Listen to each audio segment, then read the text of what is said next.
Hello, thank you for spending Valentine's Day with me. Happy Valentine's Day. As you can see, I'm not out enjoying a meal or chocolates or flowers, but I do have wine. I have wine, so you and me tonight. All right, so a lot to talk about today. I do want to go over what is a progressive. I asked you that question in the last video, got a lot of different responses, as I expected.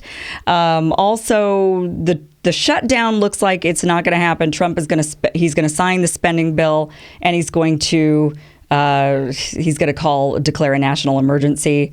So we're going to go over that and some of the really alarming parts that were left out of the spending bill and what is really going on when it comes to how are we going to prevent shutdowns in the future. So we're going to talk about that, which is something I'm very furious about, to be honest. And of course, they found in the Senate that there was no Russian collusion. But a bigger question that I think all of America needs to ask, and I'll address this, is what are we expecting to happen when Trump's gone?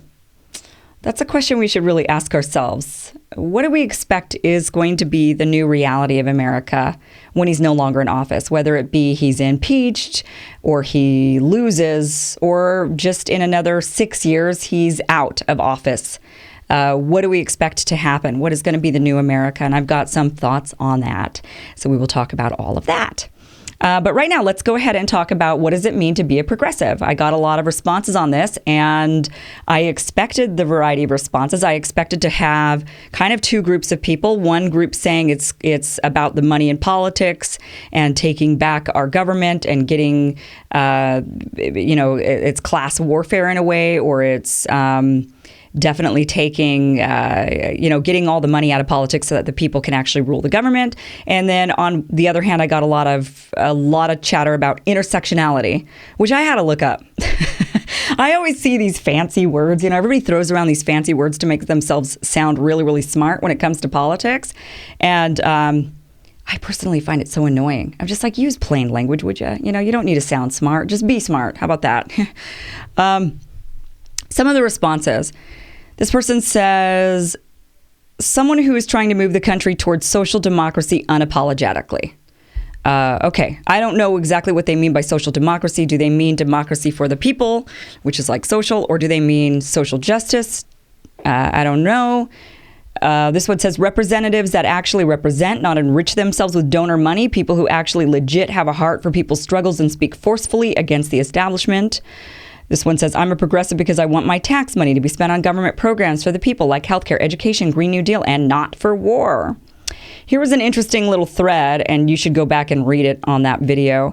But this one says, progressives are people who are for progress of the whole of humanity as equal individuals and are against group divisions.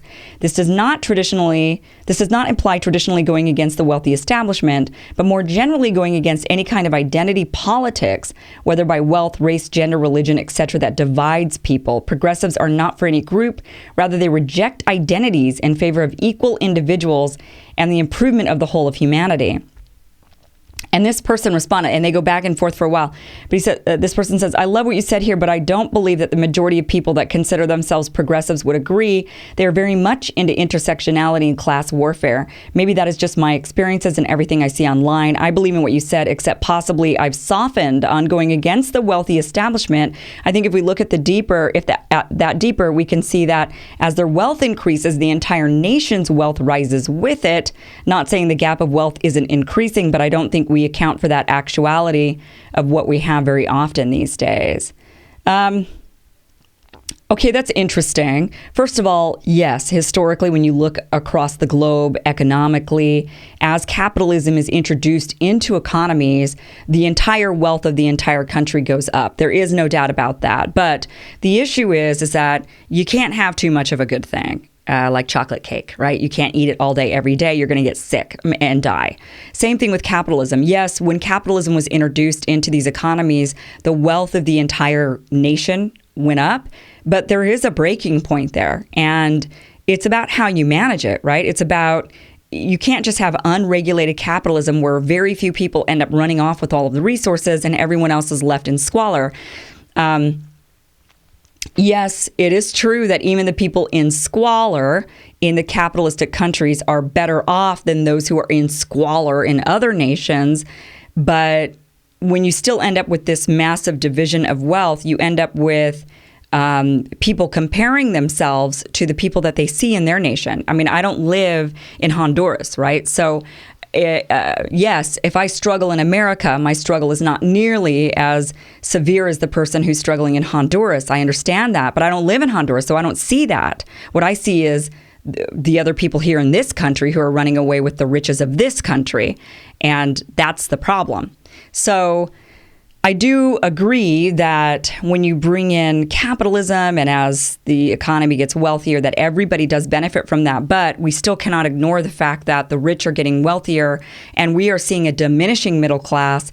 The middle class is dwindling into poverty, and that's just the reality. And when you've got people's backs up against the wall and boots on their necks, feeling extremely strapped for cash and feeling like they cannot have the American dream, what do you think is going to happen? It's not going to be good. I could tell you that. It's not going to be good. So I agree with those who talk about this being more of a class warfare issue as a progressive, rather than what I hear so many in the Democratic Party talking about identity politics, I would say, like blacks and women and gays and, various different groups, right? Putting people into all these different groups and saying we need to fight for all of the various individual rights of all of these individual groups, rather than I feel like the progressive movement is more about we're fighting for equality for all, financial equality, because if you have financial equality, you have a lot more freedom.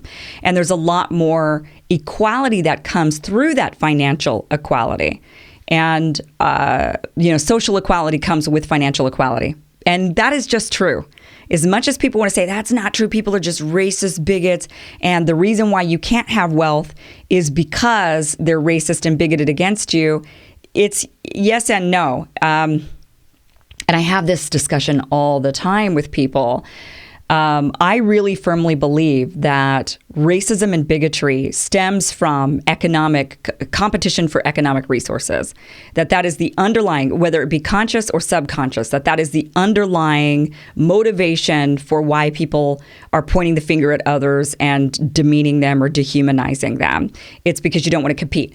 And I've got a million examples of this, but for example, I'll just give you a quick example.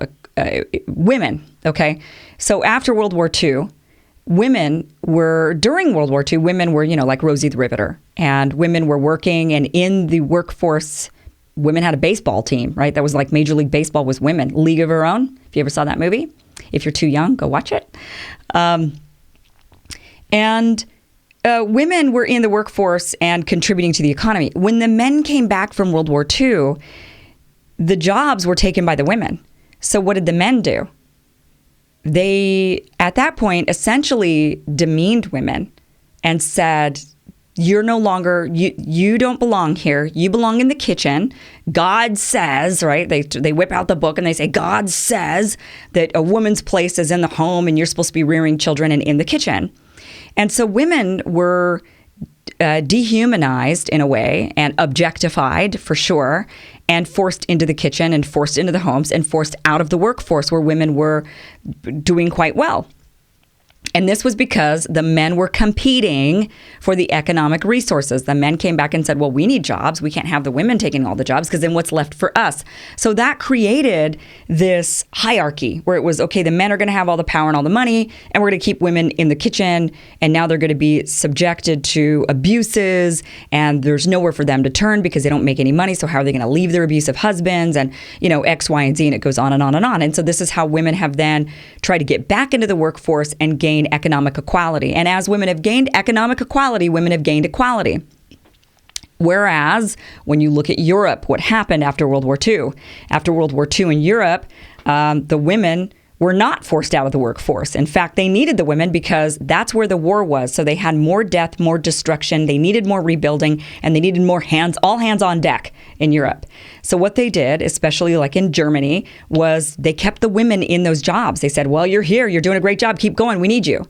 And that's why you see when you visit places like Germany, you see so much egalitarian. It's an egalitarian society. The women are very much equal to the men, They have a very different society in how they treat women. Women are in power. I mean, you've got Angela Merkel. Women are CEOs. Women are running shit in Germany. And it's because they worked alongside men after World War II. They were not objectified and demeaned and demoralized. You see this, I'm half Vietnamese. You see this even in Asian culture. So one thing I always get whenever I talk about racism and, in America, and I do have to put a caveat here that I do believe that blacks in particular have a very different experience and therefore need to be treated differently versus all the other minority groups that are out there. When you look at Asians and Hispanics and Irish when they came over and the Italians and how everybody was treated like crap, it's a very different experience. And I think that we need to separate. A lot of people want to say minorities. They want to clump everybody together. And I don't think that's fair actually to the black community. I think they need to be treated differently. But when you look at Asians, for example, what happened with Asians now, whenever I talk about racism, people say, well, you don't really, you can't because Asian's different. And then I'm like, well, how is Asian different? Well, that's basically white. Asians are now considered whites. Asians are no longer considered part of the minority group and part of the group that needs advocating for. And then I say, well, why? Why do you think that is? And they say, well, and then they try to say, well, because Asians have light skin. And I'm like, that's not exactly true. There's plenty of Asians who don't have light skin. In fact, there's a lot of Asians. People can't tell the difference between an Asian and Hispanic when you look at the Filipinos, right? They look like Hispanics largely, and Hispanics look like Filipinos. I mean, a lot of people cannot tell the difference if they're not, haven't been around Asians that much. So the reason why Asians now have taken on this, well, they're like whites, and you hear this from people, they're like whites. And it's because of the money. Asians started making a lot of money. And now when an Asian woman walks into a Chanel, they cater to this woman like she's going to drop $1,000 because she probably is. So the money is what changed the viewpoint of the Asian community. Now, the Asian community was largely discriminated against for many, many, many years. I mean, the Chinese were prevented from immigrating to the United States, prevented from owning land, were treated like crap, but have now grown in society to a place of economic equality and in some cases superiority to where now people don't view Asians as a minority group. There's like this mental shift that's going on. So to me, that just shows that it's about the money. It's all about the money. And if we can change the economic situation for people, then we can change the racism and the bigotry and the misogyny. All of that goes out the window. If your boss is a woman and she could fire you, you're not going to try to Me Too her, right? You're not going to try to harass her sexually if she could just turn around and say, that's it, you've lost your job, right? I mean, the more we see people in positions of power, the more equality we see for people. But how do you get them in positions of power, right? That's the big question. And it comes down to resources. If you give communities resources and help them achieve truly the American dream, and then they do, like many of the Asians have, many in the Asian community, then you see this equality happen. So that's why for me, I'm a really big firm believer that it is all about the money. If we can level the playing field, it doesn't mean that everybody ends up with the same thing, because some will work harder than others and some will perform better in certain areas and sometimes luck and stuff like that. But we've got to level out the playing field. It doesn't mean that we distribute the resources to where it's all the same for everybody, no matter how hard they work. It's just level the playing field and then reinvest into the people, invest into the people. And that's what we're not doing in this country. We're investing in other people, really, because we're sending our military out and we're spending all of our money abroad in these wars, and we're not spending our money on the people. We're not investing in the American people of all colors and genders. So that's what I think it means to be a progressive. I think it really means truly understanding that the economics will change a person's life. And ultimately, at the end of the day, what I know for many people in my family, for example, is you can call them racist names, but Yes, and that hurts their feelings. But at the end of the day, they just say, yeah, but I'm just going to work hard. I'm going to make a lot of money and I'm going to own you. And when I own you, how funny do you think it's going to be? And that's kind of the Asian mentality in a lot of this, is just, work really hard. And they understood that it came down to money. That's why so many in the Asian community, they would tell us when we were kids growing up is, you're going to be a doctor, you're going to be an engineer. Because they knew those were the professions that made money. They knew that. So they were like, you're going to work hard and you're going to be a doctor, you're going to be an engineer. And the kids might come back and say, yeah, well, I'm going to work hard and I'm going to be an artist. And the parents would say, no, I don't care how hard you work at that. You're not going to do that. You're going to work hard and you're going to be something that's actually going to make a lot of money. Because they knew that money talks. So anyway, thanks for listening to that spiel. Just wanted to kind of talk about that a bit, and definitely comment below. What are your thoughts? Love hearing from you. I do read all of the comments at this point. So I read all of them. Yeah, even some of them that you maybe shouldn't write. I read it all. Okay. Let's move on here. Let's talk about something else. Let's move on to the shutdown shit show that we just avoided. But there's more to it. The national emergency that Trump apparently is going to declare. And let's talk about that next. Click on the end card here. Yes, it's here, right? It's here. Click on that right now. Next video. Here we go.